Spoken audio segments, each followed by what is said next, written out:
Serola, Viipuriopas suomalaisille ja 50. Kiinnostavaa nähtävyyttä, nyt ollaan päästy kohtaan ritareita ja sotilaita. Vesiportin kadulla on jyhkeä luonnonkivestä rakennettu talo, jonka kaikkia vaiheita ei tunneta. Se tiedetään, että rakennus on peräisin keskiajalta, luultavasti 1400-luvulta, ja että se toimi roomalaiskatolisena kirkkona 1800-luvun alusta vuoteen 1944. Rakennuksella oli monta omistajaa ennen kuin siitä tehtiin kirkko. Varhaisin tiedossa oleva omistaja on J. Boisman, jolle rakennus kuului 1600-luvulla.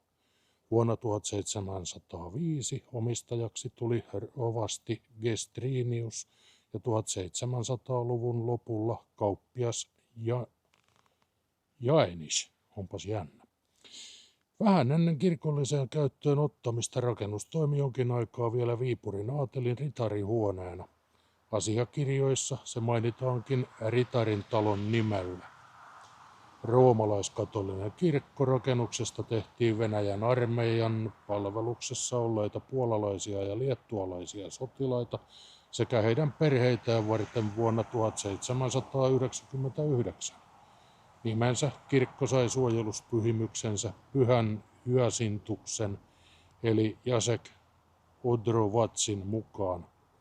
Hän toi dominikaanisääntökunnan Puolaan 1200-luvulla. Kirkkosali sijoitettiin katulinjaan nähden vinosti sijaitsevaan osaan, joka on peräisin ajalta ennen 1640-luvulla toteutettua Viipurin katuverkon uudistamista. Kadun varteen syntynyt osa rakennusta on myöhempää perua. Kirkkosalin ja kuoriosan erottavat 4 pylvästä ja kirkkosalia valaisevat messinkiset kattokruunut. Rippituoli sijaitsi kirkkosalin oikealla seinällä ja sen päällä oli kullattu krusifiksi.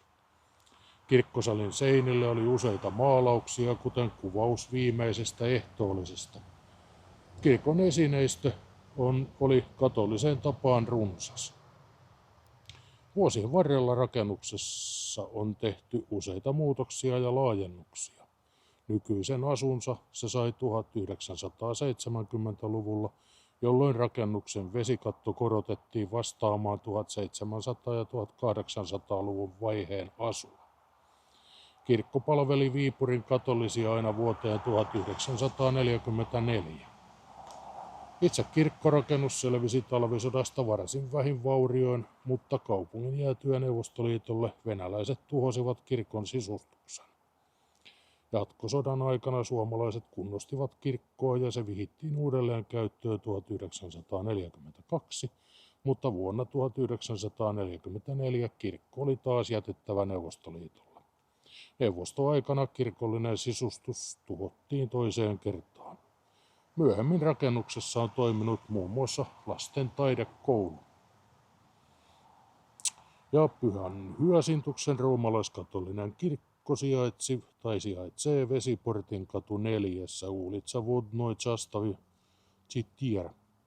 Rakennus lienee 1400-luvulta. Varsinaista rakennusvuotta ei tiedetä. Rakennus on vuosisatojen varrella kokenut monta muutosta.